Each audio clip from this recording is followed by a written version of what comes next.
In the heart of suburban tranquility resides a figure that many residents have come to both fear and loathe, the HOA Karen. With an unwavering commitment to community rules, she has positioned herself as the self-appointed enforcer of order in her neighborhood. Armed with a clipboard and a keen eye for perceived infractions, she prowls the streets, ready to report any misstep that disrupts her carefully curated vision of perfection. The HOA Karen is known for her strict adherence to guidelines set forth by the Homeowners Association, believing fervently that these regulations are the backbone of a harmonious community. Yet, her interpretation of these rules often veers into obsession. She takes it upon herself to patrol the neighborhood, scrutinizing everything from unkempt lawns to improperly parked cars. Her disdain for what she perceives as disorder is palpable, and it manifests in her relentless pursuit of compliance. While some neighbors appreciate her vigilance, many view her actions as overreaching and invasive. The once peaceful streets have become a battleground of opinions, with residents caught between their desire for a well-maintained community and the fear of drawing the ire of this self-styled guardian of the neighborhood. Little do they know that her latest endeavor, installing boot locks on every car parked in violation of her interpretation of the rules, will take her obsession to unprecedented heights, ultimately igniting a firestorm that will challenge not just her authority, but also the very fabric of community living. One fateful Saturday morning, the HOA Karen awoke with an idea that she believed would restore order to her neighborhood once and for all. Frustrated by what she saw as a growing disregard for the community's parking regulations, she resolved to take matters into her own hands. Armed with a set of boot locks and an unwavering sense of purpose, she set out on a mission that would soon send shockwaves through the community. As she methodically approached each car parked in violation of her strict interpretation of the rules, her heart raced with exhilaration. She envisioned herself as the savior of the neighborhood, envisioning a day when all residents would adhere to her vision of propriety. With each boot lock she affixed to a tire, she felt a surge of satisfaction, convinced that this bold action would finally compel her neighbors to respect the parking guidelines. Word quickly spread among the residents as they began to discover their vehicles immobilized by the bright yellow boots. Confusion soon turned to frustration, and then outrage, as individuals realized that their daily routines had been disrupted by someone who had taken it upon herself to impose her will. What Karen saw as a necessary enforcement tactic was viewed by many as an egregious overstep, a violation of personal property and rights. The atmosphere shifted from compliance to rebellion, setting the stage for an explosive confrontation that would soon unfold as tensions rose in the once peaceful community. As news of the boot locks spread like wildfire, the community erupted into a frenzy of reactions, revealing a deep divide among its residents. Some neighbors expressed outrage and disbelief at the audacity of the HOA Karen. "Who does she think she is?" one resident exclaimed, glaring at the bright yellow boots that now adorned his car. Others joined in, sharing stories of their own vehicles being targeted, their frustrations boiling over as they felt their rights had been trampled upon by her heavy-handed approach. Conversely, there were those who supported her actions, believing that order was necessary to maintain the integrity of their neighborhood. A small group gathered at the local coffee shop, praising her initiative and arguing that lax enforcement had led to chaos in their once peaceful community. Finally, someone is doing something about it, one supporter declared, echoing sentiments of admiration for the HOA Karen's commitment to upholding regulations. This stark contrast in opinions fueled heated discussions at community gatherings and online forums. Neighbors found themselves taking sides, leading to emotional exchanges that pitted friend against friend. The atmosphere, once characterized by camaraderie, was now fraught with tension and uncertainty. As residents grappled with this sudden upheaval, many began to question not just the legality of her actions, but also the very essence of their community values. Would they stand united against what they perceived as tyranny, or would they allow this division to fracture their neighborhood further? The stakes had never felt higher. As the community grappled with the fallout from the HOA Karen's actions, it became increasingly clear that her decision to install boot locks on residents' cars was not just a matter of personal opinion, but also a legal issue. Homeowners associations, while endowed with certain powers to enforce community rules, are bound by specific legal limitations. Typically, these powers include managing common areas and ensuring compliance with established covenants. However, they do not extend to unilateral punitive measures against residents' personal property. In many jurisdictions, booting a vehicle without proper authority or consent can be classified as a form of trespass or even theft.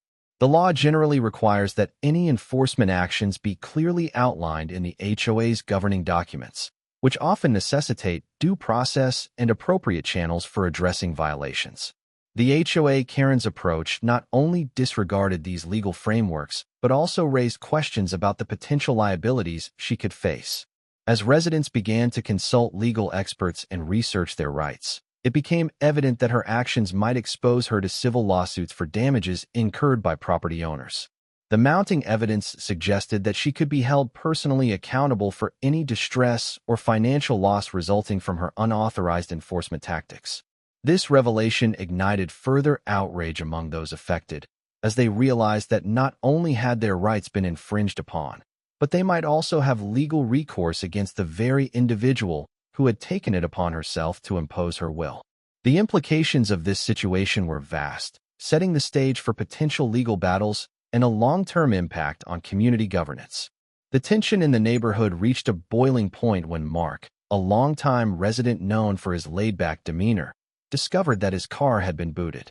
He arrived at the scene with disbelief, staring at the bright yellow lock clamped onto his tire. Frustration quickly turned to anger as he realized that this was the handiwork of the HOA Karen. With emotions running high, he marched toward her house, determined to confront her about her actions. As Mark approached, the HOA Karen stood on her porch, clipboard in hand, ready to defend what she believed was a necessary enforcement measure. "You can't just take my property like this," Mark shouted, his voice echoing through the quiet street. The HOA Karen, unfazed, responded coolly, "I'm just enforcing the rules. You parked in violation of community guidelines." What began as a heated exchange quickly escalated into a full-blown confrontation. Mark argued that her actions were not only illegal, but also detrimental to community spirit.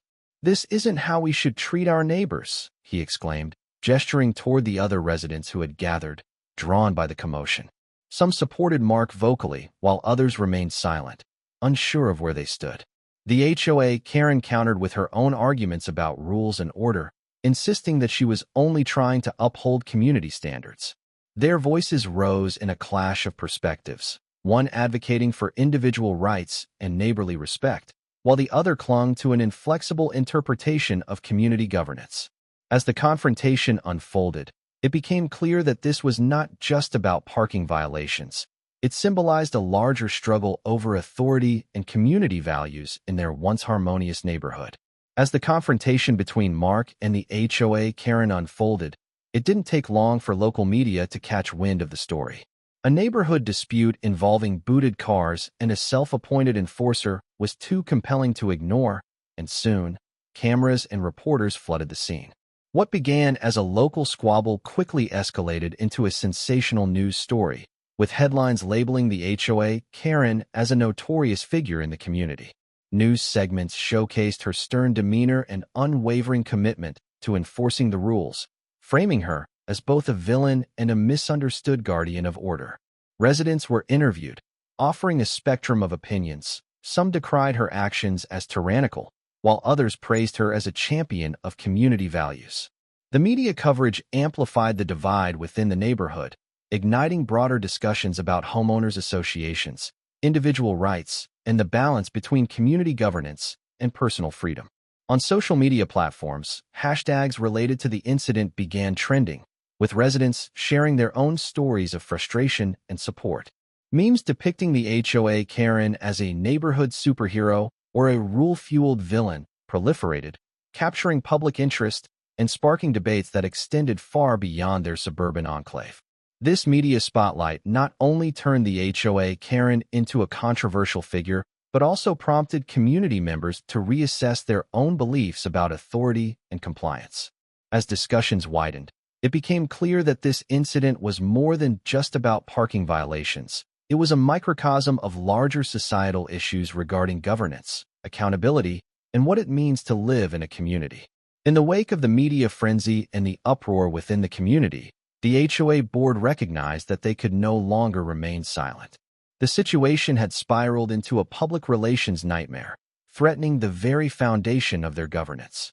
In response, the board convened an emergency meeting to address the escalating concerns and formulate a strategy for moving forward. During this meeting, board members discussed the legal implications of the HOA Karen's actions and deliberated on the need for a clear and unified communication strategy.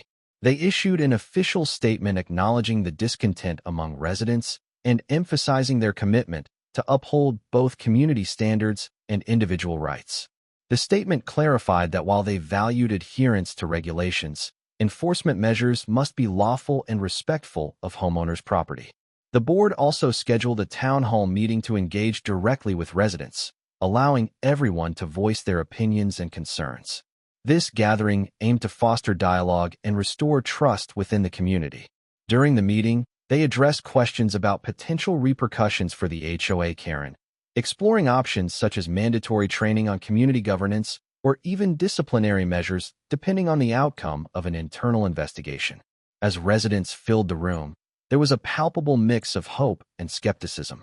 While many sought accountability for her actions, others were wary of further division. The HOA board's response could either heal wounds or exacerbate tensions, highlighting their crucial role in navigating this complex situation. Ultimately, they understood that rebuilding community cohesion would require transparency, empathy, and a commitment to shared values moving forward. The incident involving the HOA Karen and her drastic measures to enforce parking regulations serves as a microcosm of larger societal issues surrounding authority, community norms, and the delicate balance between enforcement and individual freedoms. At its core, this conflict highlights the tension that often exists in communities where rules are established to maintain order but can inadvertently infringe on personal liberties. As residents grappled with the ramifications of the booting controversy, it became evident that many felt a sense of violation, not just of their property rights, but of their autonomy as individuals within a collective society. The HOA Karen's actions ignited debates about who truly holds power in a community. Is it the individual enforcing rules based on personal interpretation, or is it the collective voice of residents who seek to live harmoniously together? Moreover, this situation raises questions about the role of homeowners associations themselves. While designed to foster community standards, these entities can sometimes overreach, leading to resentment and rebellion among homeowners. The incident serves as a cautionary tale about the potential pitfalls of unchecked authority and the need for transparency and accountability within governance structures. Ultimately, this controversy underscores the importance of dialogue in fostering understanding and cooperation among residents. It challenges communities to revisit their norms and policies, ensuring they align with principles of fairness and respect for individual rights. As neighborhoods navigate these complexities, they must find ways to uphold order without sacrificing the very freedoms that define their shared living experience. After weeks of mounting tension and community discourse, the situation surrounding the HOA Karen and her unauthorized booting of cars reached a pivotal resolution. Following the town hall meeting, where residents passionately expressed their frustrations and hopes for change, the HOA board took decisive action. They initiated a thorough review of the community's policies regarding enforcement and individual rights. Realizing the necessity for clear guidelines, the board proposed new amendments to the governing documents that emphasized due process and outlined acceptable enforcement methods. These changes aim to prevent any future misunderstandings regarding authority and to ensure that residents felt respected and heard. The revised policies mandated that any enforcement actions be discussed openly in community meetings before implementation, fostering a culture of transparency.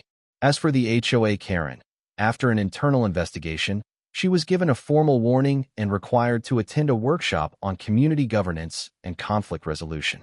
This decision was met with mixed reactions. Some residents felt it was a necessary step toward accountability, while others believed it fell short of true justice. In the aftermath, lessons were learned by all parties involved. Residents recognized the importance of actively participating in community governance, understanding that their voices matter in shaping their living environment. The HOA board acknowledged the need for balance between rule enforcement and respect for individual freedoms. Ultimately, this incident sparked a renewed commitment to cooperation within the community, reminding everyone that a thriving neighborhood is built on communication, understanding, and mutual respect. As the dust settled from the uproar surrounding the HOA Karen and her misguided attempts at enforcement, it became clear that this incident had far-reaching implications for the nature of community living. It highlighted the delicate balance between governance and individual freedoms, reminding residents of the complexities inherent in shared spaces. Living in a community means navigating diverse opinions, backgrounds, and lifestyles, all while striving for a harmonious environment. This incident served as a poignant reminder that while rules are necessary for maintaining order, they should never come at the expense of respect and understanding among neighbors. Governance, particularly within homeowners associations, can often be a challenging tightrope walk, one that requires empathy and open communication. Furthermore, it underscored the importance of understanding legal boundaries. Residents must be aware of their rights and responsibilities, while governing bodies need to recognize their limits to avoid overreach. This awareness fosters a culture where individuals feel empowered to advocate for themselves and their neighbors, ensuring that community standards are upheld without infringing on personal freedoms. Ultimately, this experience reinforced the idea that a true sense of belonging is built on trust, collaboration, and mutual respect. By engaging in constructive dialogue and remaining responsive to one another's needs, communities can thrive. As residents reflect on the lessons learned from this episode, they are reminded that nurturing their neighborhood is not just about enforcing rules. It's about fostering connections that celebrate diversity while uniting around shared values. This balance is essential for creating a vibrant, inclusive community where everyone feels at home.